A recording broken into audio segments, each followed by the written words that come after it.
मैं ब्रजमोहन योगी करौली से नवजम संगठन ठगी पीड़ित जमाकर्ता परिवार आदरणीय मदन लाल जी का जो संगठन है उनका मैं अपने राजस्थान से प्रदेश प्रवक्ता हूँ। और राजस्थान में इस दूध को जलाने के लिए, इस जन जागरण को जलाने के लिए हमने एक तरीके से हमारा दरबार छोड़ रखा है। वैसे मैं सहारा से पीड़ित हूँ। 1 करोड़ रुपए की पेंडेंसी है। स्वयं का 22 साल का जो विद्यालय था उसको बढ़ते हुए भी हमने देखा और इस सहारा की वजह से उसको बर्बाद होते हुए हमने देखा। इसके साथ साथ मैं एक प्राइवेट स्कूल में प्रिंसिपल के कार्य में लगा हुआ हूँ, अपना जीवन चला रहा हूँ। लेकिन इस सहारा की वजह से जो आप लोगों ने, हम लोगों ने, अलग अलग कंपनियां हैं, किसी की आदर्श है, किसी की समृद्धा है, किसी की KVCL है, किसी की GCA है। इन कंपनियों के माध्यम से जो आपके और हमारे माथे पर जो कलंक लगा है, उस कलंक को मिटाने के लिए आदरणीय पथप्रदर्शक मदन लाल जी ने और सबसे बढ़िया आदरणीय हमारी केंद्रीय सरकार ने जो हमें वर्ड्स एक्ट कानून दिया है, वर्ड्स एक्ट 2019, अनियमित जमा योजना पाबंदी कानून 2019, इस कानून के तहत हमारी कोई सी भी कंपनी हो, किसी भी कंपनी के नाम से हो, केवल और केवल उसके अंदर, इस कानून के अंदर एक ही बात है कि आपके साथ ठगी हुई है। चाहे कंपनी कोई सी भी हो, चाहे वो राज्य सरकार की हो, राज्य सरकार की कंपनियां छोटी होती है और जो अलग अलग राज्यों में कार्य करती है वो मल्टी स्टेट होती है। तो चाहे वो केंद्र के माध्यम से हो, चाहे वो राज्य के माध्यम से हो, कंपनी के नाम से, सोसाइटी के नाम से, फर्म के नाम से, चाहे किसी भी नाम से वो कंपनी है, उसके द्वारा हमारा जो ठगा गया है, उस ठग के लिए वर्ड्स एक्ट कानून ही एक ऐसा कानून है जिसके तहत आपको रंगों भुगतान मिल सकता है। वर्ड्स एक्ट 2019 में लागू हुआ, केंद्र सरकार ने उसको पास किया है, व्यवस्थापिका ने बनाया, कार्यपालिका ने लागू किया और हमारा माननीय सम्मानीय न्यायालय उसका संरक्षण भी कर रहा है। लेकिन हमारे राजस्थान में सबसे पहले उसको लागू किया राजस्थान सरकार ने, भारत देश में वाहवाही लूटी, गहलोत सरकार ने वाहवाही लूटी कि वर्ड्स एक्ट को मैंने लागू कर दिया है। लेकिन हमारे यहाँ वर्ड्स एक्ट कानून के तहत इस तरीके की व्यवस्था कर दी है, इस कानून को मंजूर कर दिया है। वर्ड्स एक्ट 2019 कानून ये कहता है,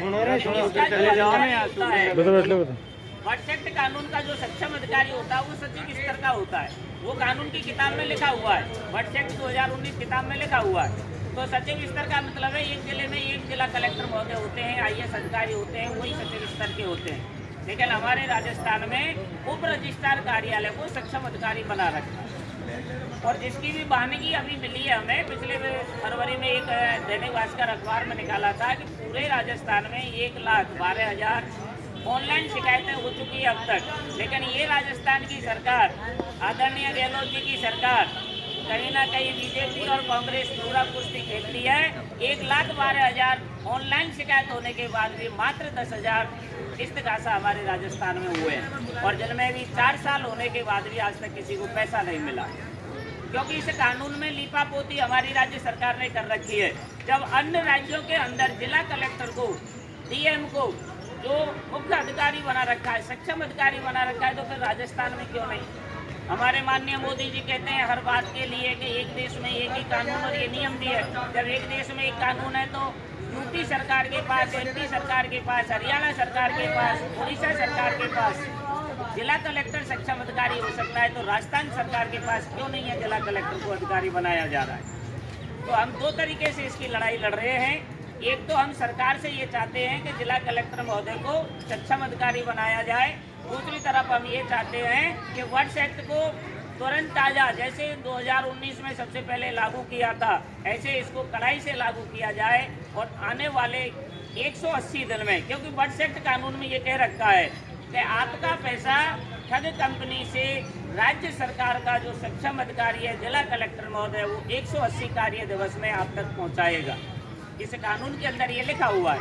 तो जब 6 महीने में अगर हमें भुगतान मिल सकता है तो क्यों हमें लंबा दौड़ाया जा रहा है? इन महाठग कंपनियों की वजह से बहुत से लोगों ने आत्महत्याएं कर ली है, बहुत से लोग आत्महत्या करने की कगार पर हैं, क्योंकि जब 1 करोड़ रुपए की किसी की पेंडेंसी है, उसके पैसा कोई देता है वो अपना देता है, जिसने भी पैसा दिया उसने अपने ने दिया है।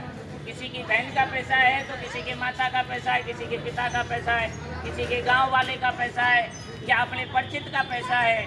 उन्हीं लोगों पैसा है, किसी अनजान का पैसा नहीं है। और उसी पैसे को रोज रोज जो हमारे सम्मानीय जमाकर्ता और सम्मानीय अभिकर्ता के मध्य जो एक गृह युद्ध की स्थिति चल रही है, उसके लिए ही इस वर्ष एक्ट कानून को माननीय मदन लाल जी ने यहाँ पर हम तक लाए हैं। क्योंकि इस कानून के अंतर्गत जमाकर्ता को अपने साथ मिलाते हुए अभिकर्ता को क्लेम फाइल करना होगा, जिला कलेक्टर महोदय के यहाँ अपना दावा प्रस्तुत करना होगा। मदन लाल जी ये कहते हैं कि राज्य सरकार हमारी नहीं मान रही है, जिला कलेक्टर महोदय हमारी नहीं मान रहे, वो ये कहते हैं कि हम हमारे सक्षम अधिकारी बनवाओ तब हम आपका कागज लेंगे। तो माननीय मदन लाल जी ये कहते हैं कि आप लोग डाक से भेज दो सारे कागजों, हमारे मुख्यमंत्री महोदय को डाक से भेज दो। वर्ष एक्ट का फॉर्म लगा करके, वर्ष एक्ट का फॉर्म में कहीं कोई ऐसी दिक्कत नहीं है, उसमें साधारण अपना नाम पता है, अपनी ठग कंपनी का नाम पता है, अपनी आईडी लगानी है, अपनी बैंक की डिटेल लगानी है और उसको पोस्ट के माध्यम से आप जिला कलेक्टर महोदय को भी भेज दीजिए, मुख्यमंत्री महोदय को भी भेज दीजिए, ताकि इस कानून के तहत आपको हमको भुगतान मिल सके।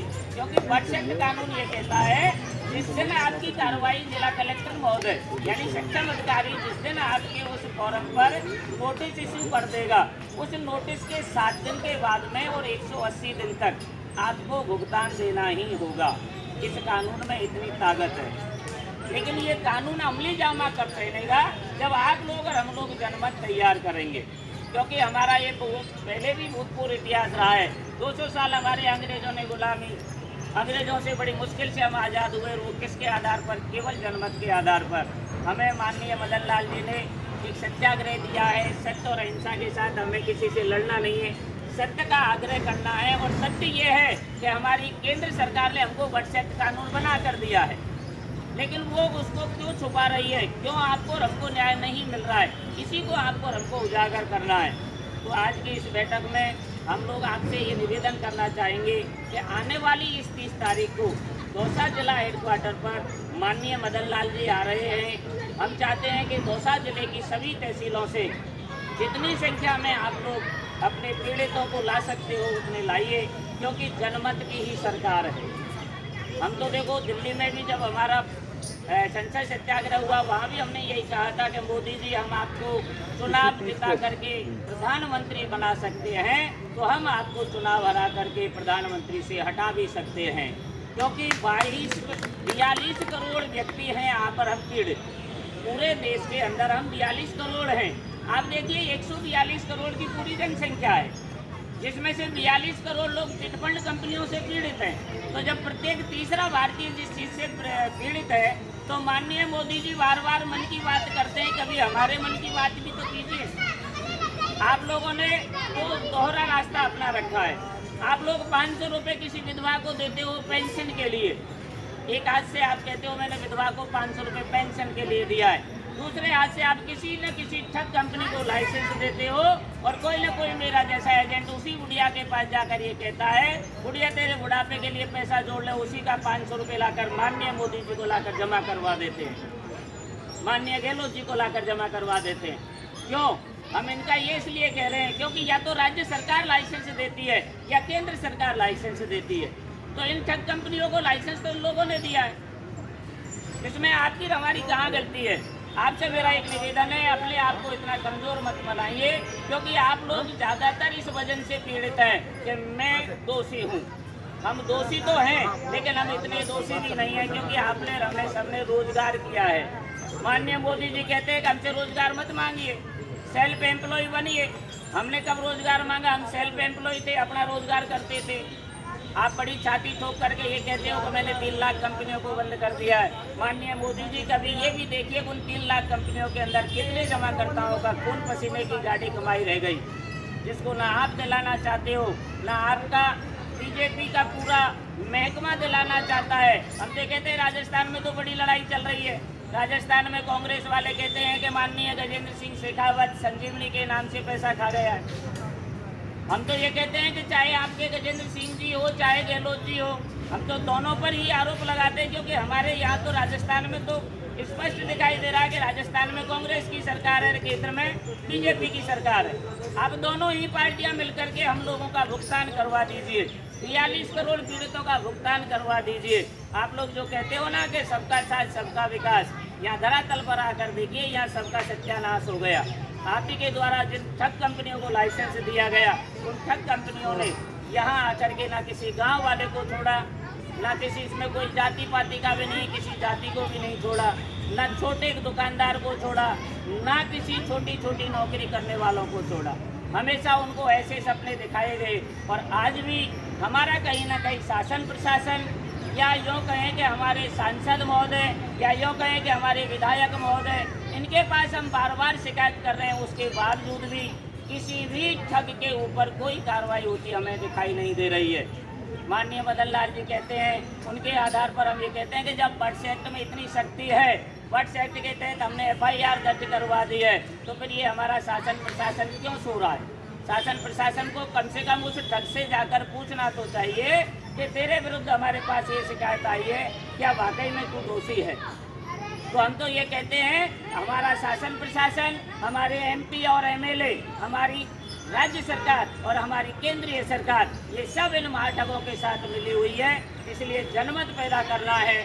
आप सबको 30 तारीख को माननीय मदन लाल जी के लिए एक बहुत बड़ी संख्या में दौसा आना है और इस जन जागरण को आगे बढ़ाना है। जय हिंद, जय भारत, जय राजस्थान।